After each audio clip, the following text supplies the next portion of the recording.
Recently,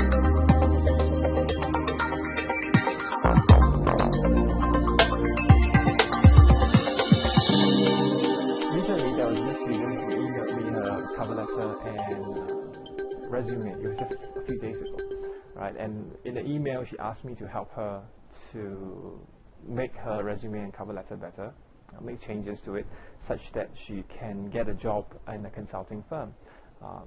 I remember this student because she had contacted me I think a month or two ago, asking me to take a look or help her to make changes to her resume and cover letter. At that point in time, I took some time to take a look, to go through her cover letter and her resume, and I didn't make any changes to it. I thought that's something that she can do on her own, and so she doesn't have to pay me for doing that, right? And so I gave her some pointers, a few tips here and there to make changes to it, what she should focus on, what changes should she make to her resume and cover letter. And I have, until now, I do not know whether she actually did the changes, but her story now is that she has had several offers from some companies since the last time she contacted me, but she really wanted to work in the consulting industry, consulting firm, but she hasn't gotten any consulting firm offers as yet, and so she wanted me to really make changes to her resume and cover letter, as in want me to do the work, such that she can get a job in the consulting industry. I haven't taken a look at the resume and the cover letter, but I replied her very, very quickly and to tell her that she should take note of two things before I actually go into making changes to her cover letter and resume for her job hunt. I wanted her to realize something, a few things that are very, very important.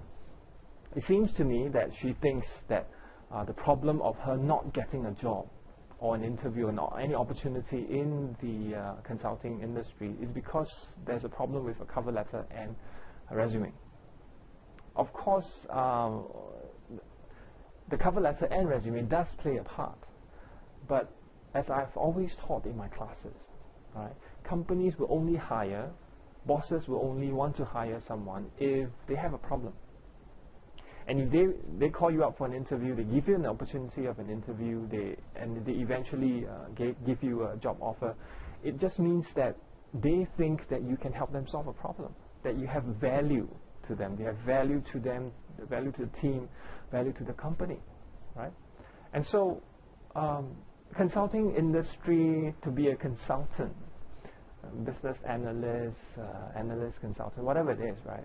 It actually needs work experience. It's not just education. You need a work experience such that you have a good understanding of business practices, business processes. And so for this particular student, she didn't have any experience, obviously. She has an advanced education, a master's degree, but no experience. All right? And so if I were the employer, I would not be able to see what kind of value that she can bring to the company, to the team, to the table, all right? And so why then spend the time to interview you and all that, right? The story will be different if she did two things. That's the suggestion that I gave her. Two very simple stuff, but it takes effort to do that. Number one, something that I've always talked about. Some people may disagree with me, but this is something that works, all right? For most people, definitely. The first one is networking. Okay, so in order to get her foot into the consulting industry, she needs to start getting to know people, getting to know the people in the company particularly that she wants to work in, getting to know the projects that they do, that they're handling, right, the clients that they have, and at the same time getting them to know her, what kind of skills does she have, what kind of education does she have, what kind of passion does she have, why is she interested in this kind of work, right? She needs to get them to pay attention to her. That's one. So she needs to start networking. Number two is this. Because the reason for them not even offering an opportunity to her is because they do not see any value in her at this point in time. And so my suggestion to her is that she should start providing and showing, demonstrating the value that she can bring to the company. And so my suggestion to her was to target one company that she's really interested to work in, target one project that they are working on. Well, this needs research. That's why I said it needs time and effort to do this work. But if you're serious in this job, then spend this effort.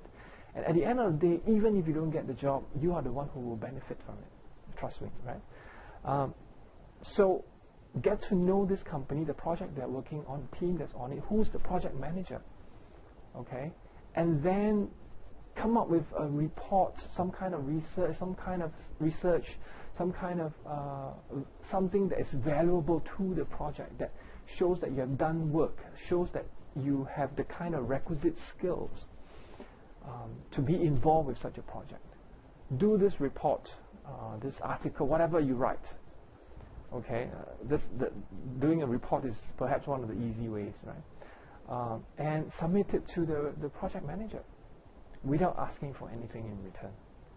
Okay, you're not submitting it because, take a look at it, and if you're happy with it, hire me. That's perhaps later. All right. So submit it without asking for anything in return. Just submit it and say that, hey,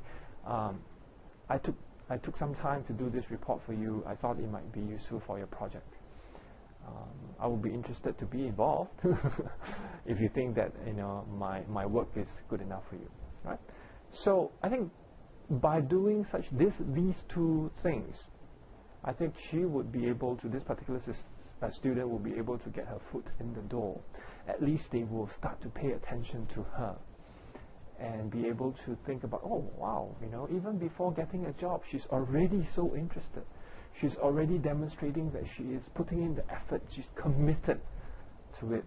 All right? And so getting the job offer from then onwards will be much easier.